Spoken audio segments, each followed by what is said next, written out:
course, they ask for your medical history. And because there was breast cancer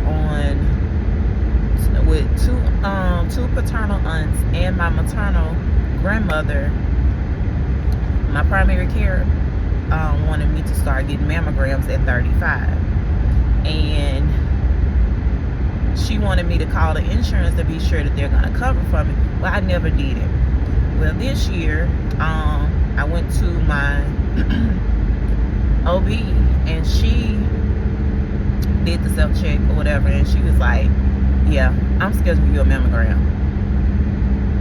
Okay, cool.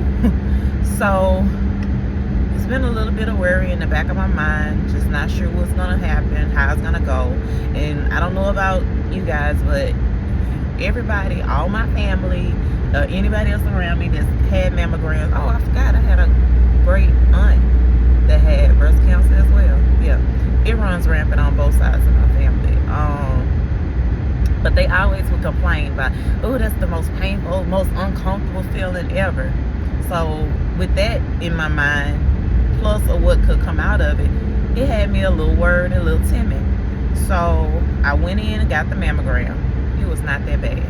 A pap smear is more uncomfortable than that mammogram. Chill out, Mom.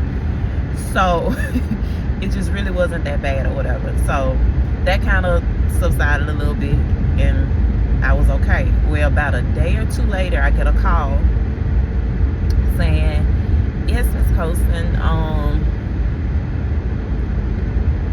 she said we don't see any mass. She said, but because this is your first mammogram and we don't have anything to compare it to, we need to get some additional imaging done on your left breast, because it's some areas that look a little weird, that we want to see a little bit clearer, because you have it's pretty dense on that side. And they also said that my breasts are pretty much asymmetrical, so they wanted to go in and do some additional imaging. Okay, cool. So this is when the worry and the stressing starts kicking in. And they rescheduled the appointment. They scheduled the appointment. First they were trying to do it like, I think in Athens. I'm like, I'm not driving an hour. So they found they didn't have anything coming soon in Conyers, so they did Snellville. Cool. Day before the appointment, I get an email that my out-of-pocket estimate is $520. For what? For who?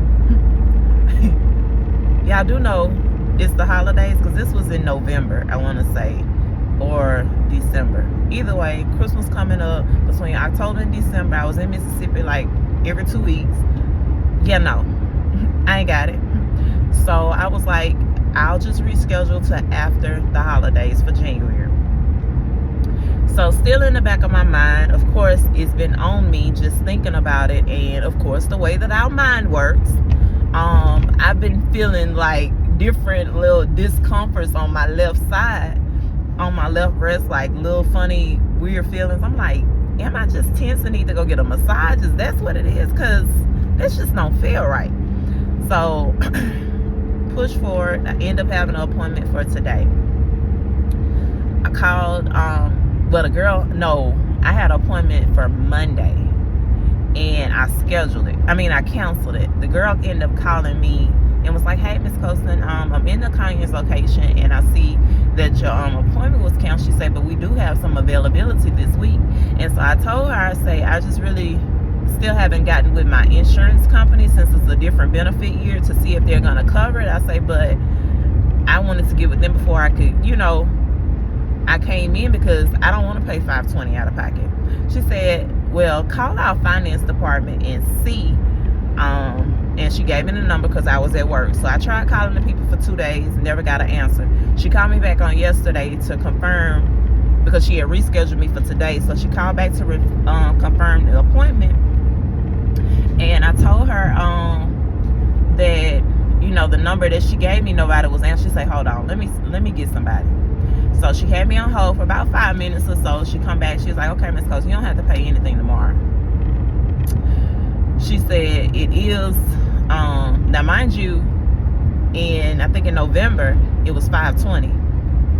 Yesterday, it's $625. Where that extra $105 come from, ma'am? Anyway, she was like, You won't have to pay anything up front. It'll be billed to you. So I say, well, good. I'll just get with the insurance and refile it, do an appeal, whatever I have to do to get it covered. Fine. I don't have to pay anything out of pocket. So I get there today and I go in. She's doing the additional images, which it was a little bit more discomfort because she said I will be squeezing harder. She said it's gonna be a little bit worse than it was, a little bit more painful or more uncomfortable than it was the first time. She said, but I have to do it because she said we got to get these additional images. So it was crazy. It was a little bit uncomfortable, but it's still like a plastic machine, so it's not unbearable. Like, it's not unbearable. So she sits me back in the waiting room and told me it's some physician that they were sending the results to, and she was like, since this was my second appointment, I would have to stay until they finish and they get the results, and she goes over and review it. I was like, fine. She said, because you won't leave here without your results today. I said, okay. So I'm sitting in the waiting room, and I'm waiting for, I'm guessing, the doctor or whoever's gonna come and get me or whatever. Well, the ultrasound tech comes and get me. She said, we need to get some more images. Want to take a little closer look. So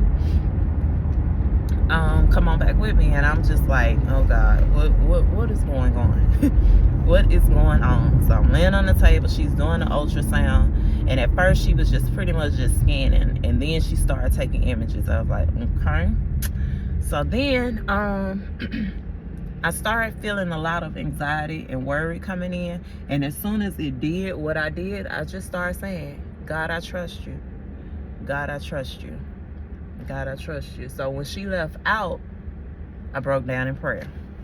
Let me get to praying, because she was like, let me go ahead and see if we can send this over, because we've been having issues with our computer system. She said, so just hold tight, I'll be right back. Cool. I'm praying, and then I go into God, I trust you. And it's almost like I'm chanting it, like I'm meditating on God, I trust you. Up until she comes back in the room. She said, all right, Jazz, Miss Colston, you're ready to go. You're good to go. Everything looks fine. She said it was some areas that we couldn't see clearly. She said, but what you have is a dense, she said your breast is pretty dense on the left side, so it makes it kind of a little bit more complicated for us to see certain things through the tissue. She said, but it's nothing but tissues. All is well. You'll just do your follow-up or do your regular in October. The sigh of relief, the exhale that I had from that, man, over the past couple months I have been just worried, frantic, and I wasn't telling anyone because, you know, I feel like if you speak about it, then it might be. So I just never wanted to even talk about it. I've been very limited on the information. I definitely didn't want to tell my mom and my aunt because I didn't want to put unnecessary stress on them. So I wanted to make sure everything was fine before I told them anything. So I think going forward, what I want to do now, since it's been several people on both sides of my family, I am going to go ahead and get with my doctor to see if I can have the testing done to see if I have the gene. And if I do, for my personal comfort and to remove stress, I want to consider,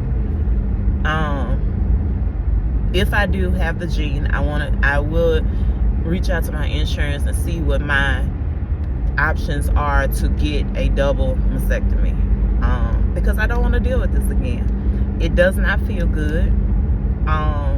That worry and that stressing of unknown. I mean, you do your self-exams. The doctor always did self-exams. They never feel anything, but it was a rough time, and I didn't like it. So I think I'm gonna look into that option. Like, baby, I don't need these titties, and ain't much of these breasts. It's not much of them anyway. So hey, you're not finna stress me. I'm not finna be stressed out over something that ain't really there. So hopefully, if I pray I don't have the gene, but it's a strong possibility that I do. So if I do, I will be exploring my options with possibly getting a double mastectomy. And of course, buy me some titties. Buy me some boobs. I might buy me some boobs. Why not? But yeah, let me know what you all think. If any of you all have gone through this process, let's talk about your experience. Let me know.